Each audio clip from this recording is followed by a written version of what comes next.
Welcome to the Trust in Mae Podcast, where we have real talk and ask hard questions to inspire healing, or just more trauma humor.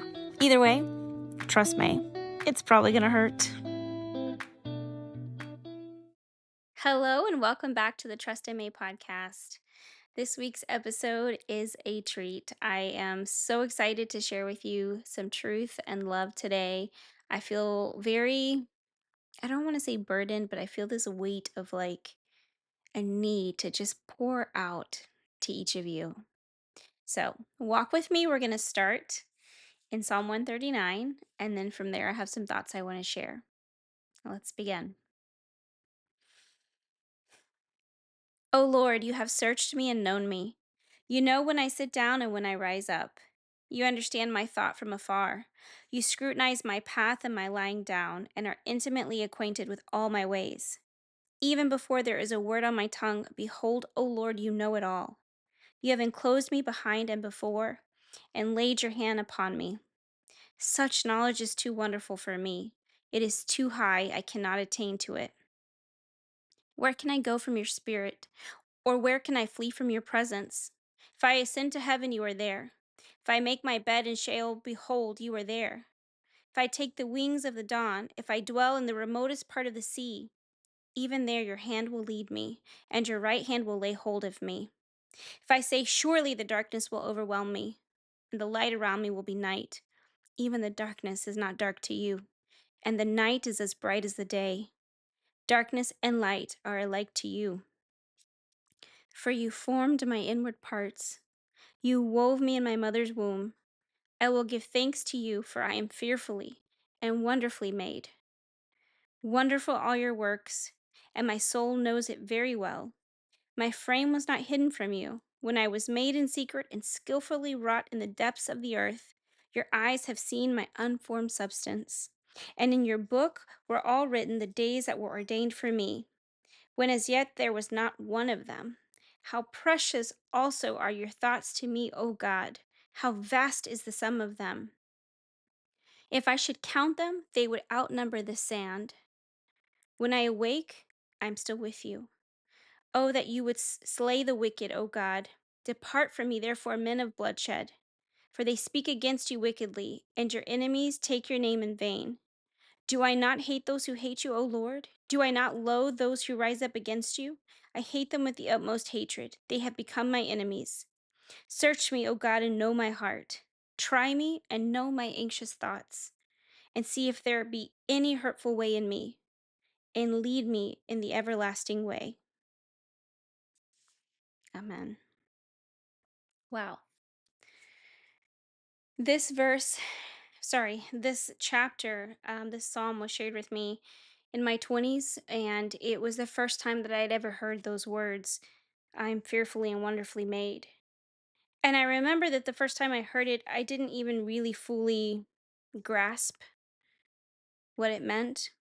And it took me reading this entire Psalm 139 multiple times and really focusing on the parts like, how precious are your thoughts to me, O God? How vast is the sum of them? If I should count them, they would outnumber the sand.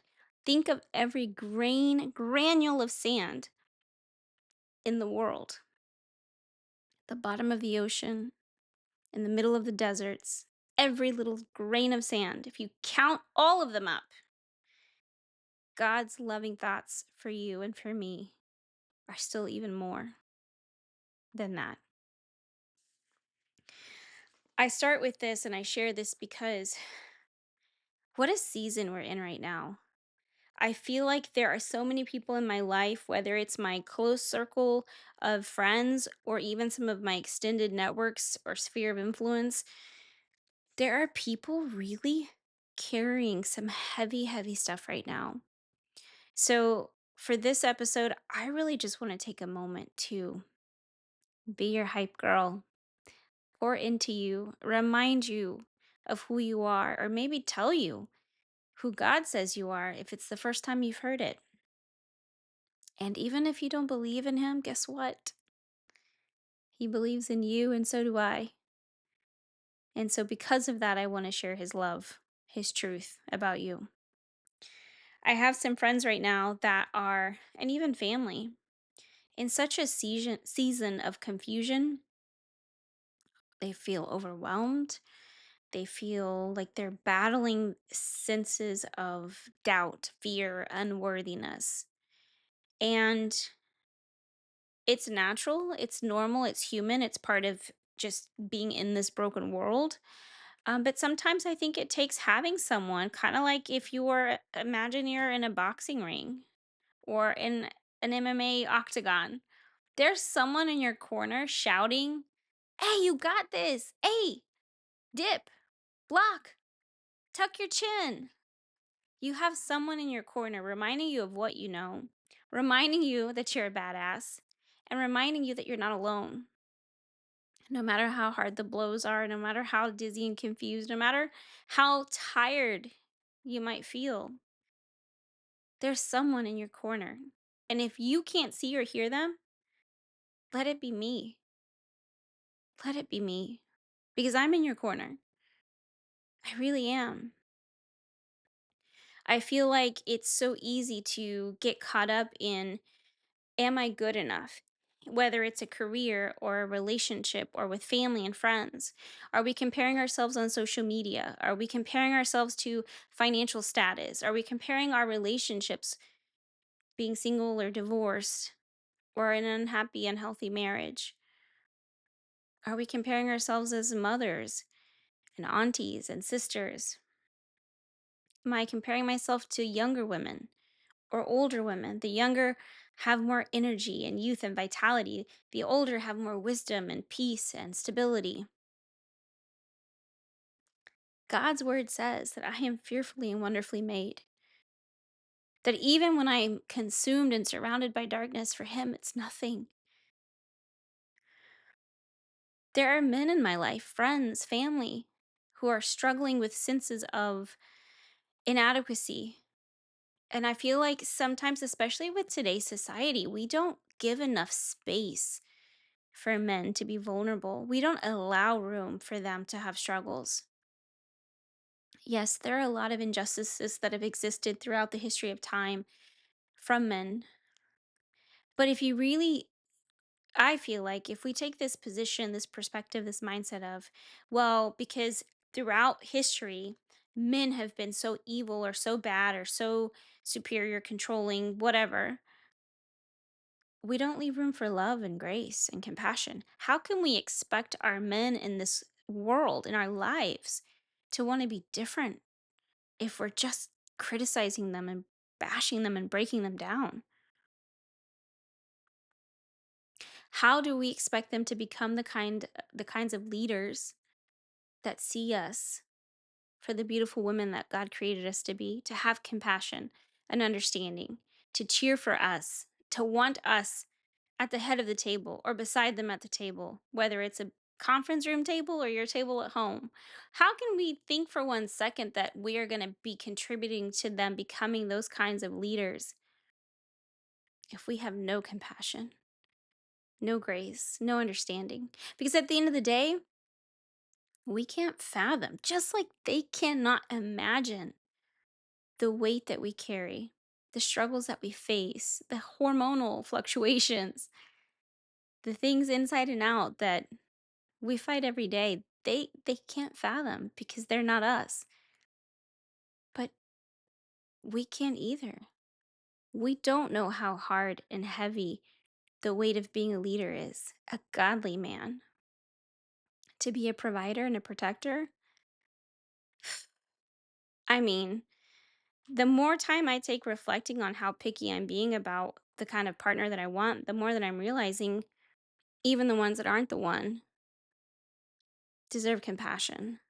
Like, oof, darling, you are not it for me. And my heart goes out to you because the kind of man I want is the kind of man that's doing work and surrendering to God and able to be vulnerable and really getting to know himself and healing his own wounds and walking in faith and knowing how to be gentle, to care for my heart, but at the same time be ready to kill and die and protect. That's a lot, y'all. So, men, if you're out there and you are struggling, but you're not telling anyone, or if you are and you don't feel support, or maybe you're starting to, wherever you are, I see you. There are some great men in prison that have made some horrible choices, but their choices aren't who they are.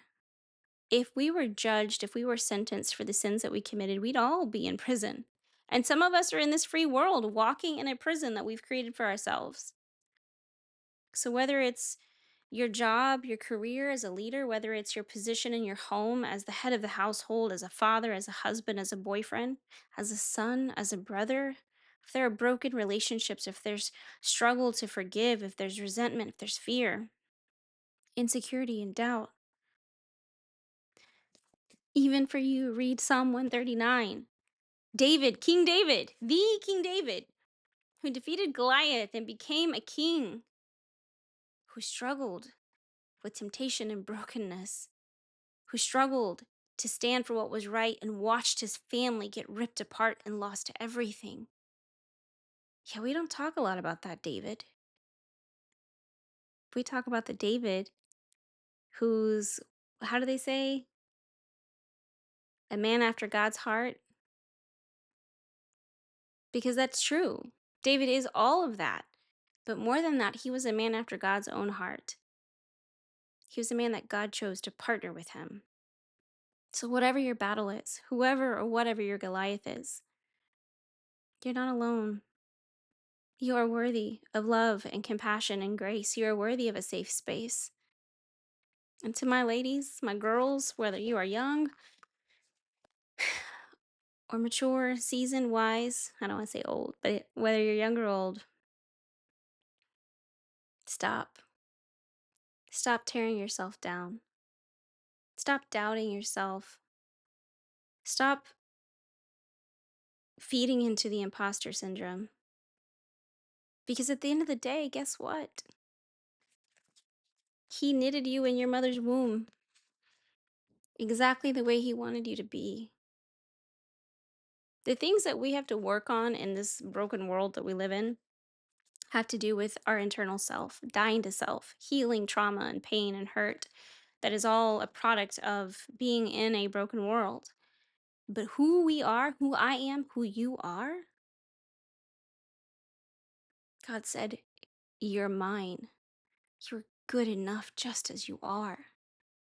Yes, grow and mature and heal your heart and your spirit and your mind, but not to be the most attractive or the most successful or fit the part, whether it's in your job or your relationship or with your family or your friends. Grow and heal you so that you can first and foremost receive the fullness of God's love for you, and from there be able to share that love. We limit our ability to give and receive love when we're so hard on ourselves. We block our own blessings and the blessings of others. Now, the battle is real. Okay. I have told you guys, spiritual warfare is happening. Whether or not you are participating by choice, you are participating. And I visited a church this weekend, and it was the first time, probably in a long time, that I've had the experience of listening to someone on that stage sharing their testimony and saying out loud, hey guys, being a Christian doesn't mean life's going to get easier. It gets harder. You've signed up for battle. The beauty is that now, with His word, with His truth, with His love, His strength, with community, you are more equipped and more prepared to fight that battle. And yeah, it's hard. It's hard to let go of the old. It's hard to let go of the flesh. Excuse me. That's why we have to die to self. And people say, well, we got to die to self daily. Y'all, I'm going to keep it real. I got to die to self hourly, sometimes like by the half hour. Because I know me. I know who I am without Christ. Okay. But because of God, because of Jesus, I know who I am. And I just feel this heart is breaking for so many incredible men and women in my life who are struggling, hurting. And what I realized, every situation is different. And there are multiple who've reached out to me in the recent weeks. God's truth is one thing. God says, I have called you for greater. I have set you apart. I love you. I created you for more. And the enemy will take that truth and just a little bit of a lie, twist it just a little bit enough that sometimes it's confusing. It's hard to see that the lie he's telling us isn't true.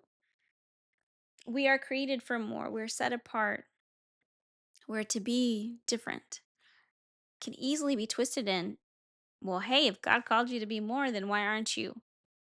Why aren't you good enough? Why aren't you a top performer? Why aren't you the most beautiful? Why aren't you the sweetest, the fastest, the nicest, the fittest? Why aren't your kids perfect? Why isn't your marriage? Darling, if you just did more and tried harder, if you were a better wife and a better mom and a better businesswoman and more creative, and if you took better care of yourself and if you tried harder, do we need to be good stewards? Absolutely. Do we need to take care of ourselves because our bodies are a temple? Absolutely. Is there anything in any of that that says that you aren't worthy? And is there anywhere in this Bible that says your work determines your worth? No, that's a worldly concept. Whatever it is that you're fighting, you might be fighting against some things. And the Lord is telling you that is not my will for you. Men and women, if you are fighting and you are not having peace, that may not be God's will for you. Because I have fought some battles, y'all, some big battles that seemed really like there was no way out. There's no way that I'm going to be victorious. And I had peace through it all. And guess what? I had victory. And there have been some situations where there is no freaking way anything I did, no matter how much I prayed, no matter how much I worshiped, there was nothing I could do to give me peace. And in some of those scenarios, I even won the battle. And guess what? I didn't have peace because what I thought was winning was a lie. Just a little bit of a lie. If it's God's will, you're going to be at peace. And that's scary because that means typically, for me and my experiences anyway, the choice I had to make to step into God's will and out of what seemed to make sense for me or what was comfortable for me or what seemed reasonable and feasible for me, that step out of that comfort zone, that control, that clarity that seemed like, okay, that's the way it's got to be. That's who I need to be. That's what I need to do. That's where I need to go. To walk away from that and say, this does not make sense, but I'm going to trust you, God, and I'm going to step over there and I'm going to walk in that faith and not by sight. It's not easy. It's scary. It hurts. But God is faithful. He's so faithful. He protects, he provides. And I'll be honest, every time that I've taken that step and really trusted and surrendered, his plan was always better. Always better. I'm like, oh, yeah, terca, mensa. Why am I like this? I have moments where I'm like, why am I like this? And then I have to remind myself, okay, be kind, be gracious. Would I talk to my friend like that? No. Okay, maybe some of my close friends, we call each other out. Sometimes we're like, girl, quit being terca. Don't be the pendeja. God has more for you. But we say it with love. So, whatever you're fighting, whatever you're carrying, whatever you're afraid of, first of all, you're not alone. Second of all, take time to pray and reflect. Take time to worship. That was a really powerful thing I heard this weekend in that sermon at church. They talked about how becoming a Christian doesn't mean things get easier. In fact, it gets harder in some ways, in a lot of ways. Again, you're equipped in a completely different way to handle it. But part of that is choosing to surrender, choosing to trust. And that's a hard thing to say. It's easy to be like, oh, here, just surrender and give that to God. When you're surrendering, 10, 20, 30, 40 years of familiar, of predictable, of indoctrination, of manipulation, of control. It's a lot easier said than done. And if in the moment you're like, hey, God, I've surrendered everything and shit's still falling apart, then what? You're praying and the prayers you're asking for aren't being answered. Then what? You're praying and you're surrendering and things are getting worse and people that you love are hurting you, or your job fires you, or your relationship fails, or you have no money. Fill in the blank. Your loved one is sick. Those are the moments. This is what I heard this weekend that it was so beautiful to be reminded of. Those are the moments to worship. We say it, we sing the songs, praise you in the storm. It is well. But do we really? Do we really? Because I know for me, when things are messy and hard and overwhelming and exhausting, or I'm filled with insecurity and doubt and fear, I sometimes forget. Like, I don't have the heart to worship. I don't have the mindset or perspective to say, hey, I'm grateful and I love you and thank you. But it's so powerful. And I'm not going to sit here and be someone that says, well, if you pray, it's going to work out just fine. And if you worship, things are going to be better. Because guess what? This is a broken world. We can do all of those things, and it can still mean that the answers we get, the outcome we want, doesn't look like what we thought or what we wanted.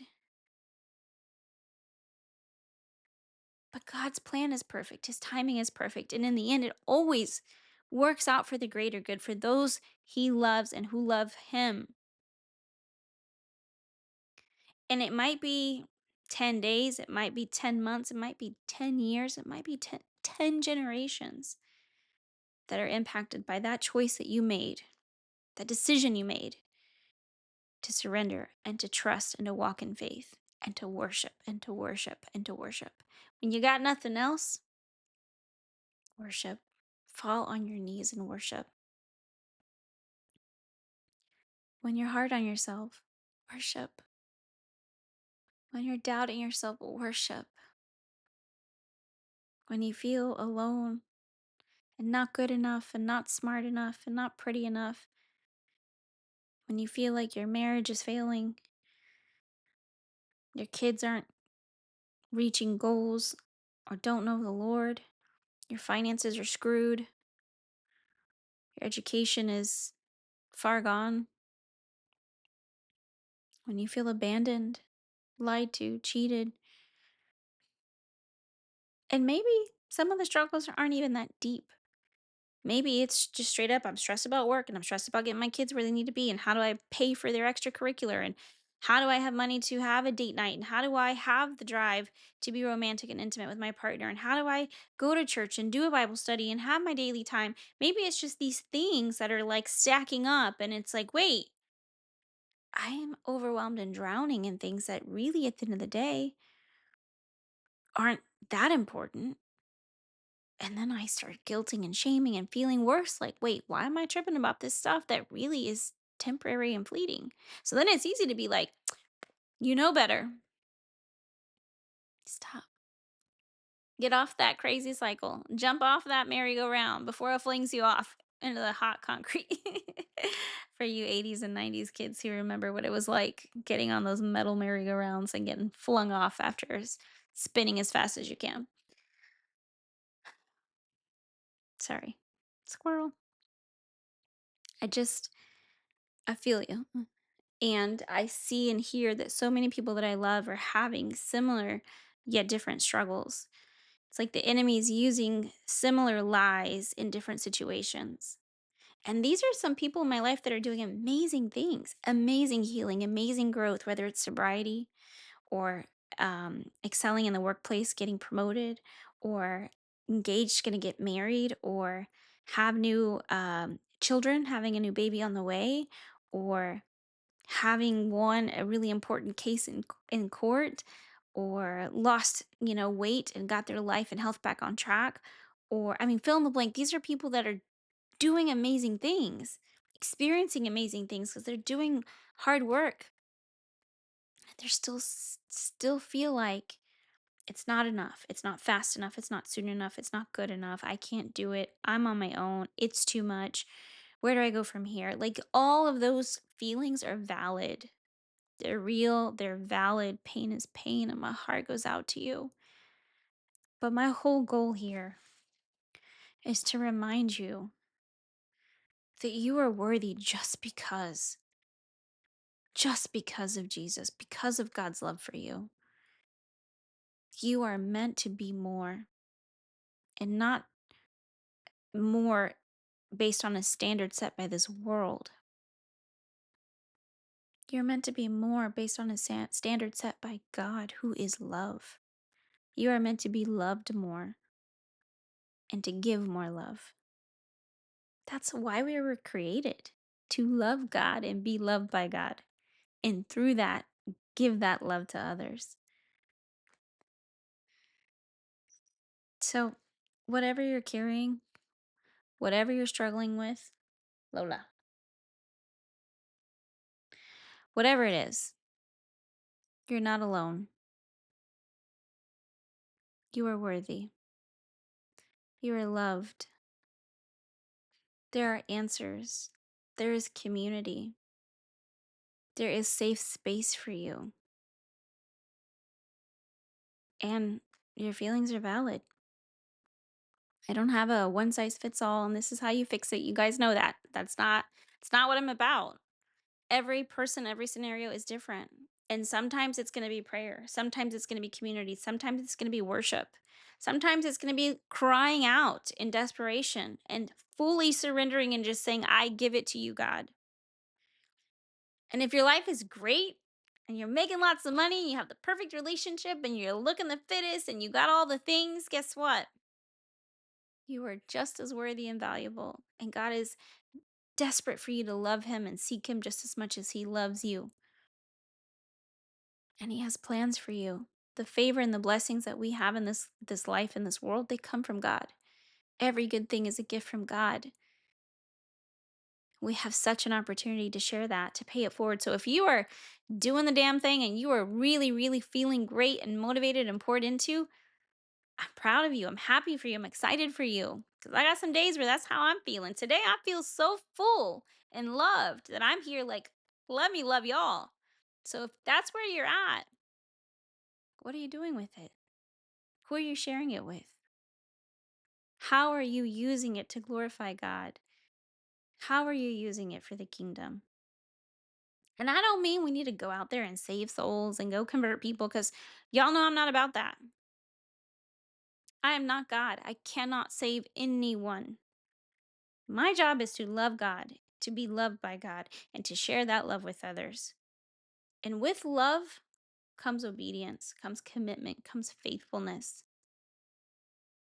Because I love God, I want to live in a way that honors Him and glorifies Him. And I want to love others in a way that is a reflection of His love. So that's my encouragement, my invitation to those of you who are so filled that your cup is overflowing. Thank you guys. I pray that whatever you're carrying, you just lay it at the feet of Jesus. And I pray that you don't hesitate to reach out because asking for help is truly the bravest thing that you can do. Being vulnerable takes courage. And when we trust our community, when we trust our friends and family, those who are close to us that we can really rely on, we are giving them a chance to love us and be there for us in a way that shows them we love them. So that's my encouragement to you. If you need prayer, if you want other scripture that can be motivating and encouraging, if you have questions, please don't hesitate to reach out. Remember, you're not alone. It's gonna hurt. That's why we're here. That's why I'm here. But it's so worth it. It's so worth it. You're worthy. Thank you. God bless you. And see you next week.